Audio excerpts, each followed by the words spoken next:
ایک دن ایک شکاری نے اپنا جال پھیلایا اور ایک پرندہ جو وہاں سے گزر رہا تھا جال میں پھنس گیا۔ شکاری شکار کر کے بہت خوش تھا اور جیسے ہی اس نے اسے ذبح کرنا چاہا، پرندے نے اس سے کہا، میں بہت کمزور اور لاغر ہوں، تم تو گائے اور بکرے کا بھی گوشت کھا کر سیر نہیں ہوئے، تو میرے گوشت سے تمہیں کیا لذت اور ذائقہ ملے گا؟ اگر تم مجھے چھوڑ دو گے تو میں تمہیں 3 چیزیں سکھا دوں گا جس سے تمہاری زندگی بدل جائے گی۔ شکاری نے تھوڑی دیر کچھ سوچا اور پھر کہا، ٹھیک ہے، یہ پرندہ تو بہت ہی چھوٹا ہے، لیکن اگر اسے چھوڑ دوں تو مجھے اور کیا ملے گا؟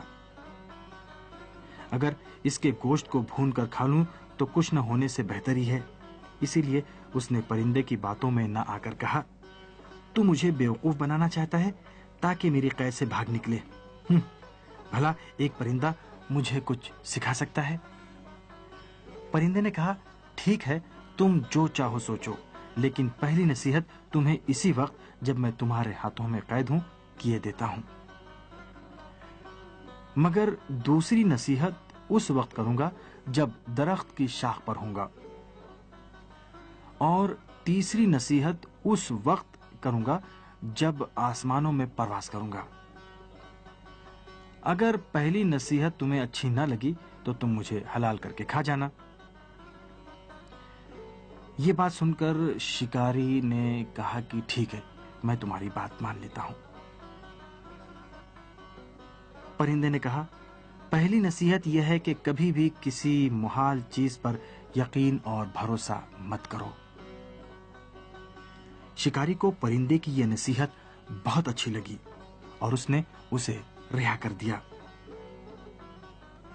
پرندہ اڑ کر درخت کی شاخ پر بیٹھ گیا، پھر بولا، کبھی بھی گزری ہوئی چیز پر افسوس مت کرو۔ شکاری کو پرندے کی ذہانت اچھی لگی اور بے صبری سے تیسری نصیحت سننے کا انتظار کرنے لگا۔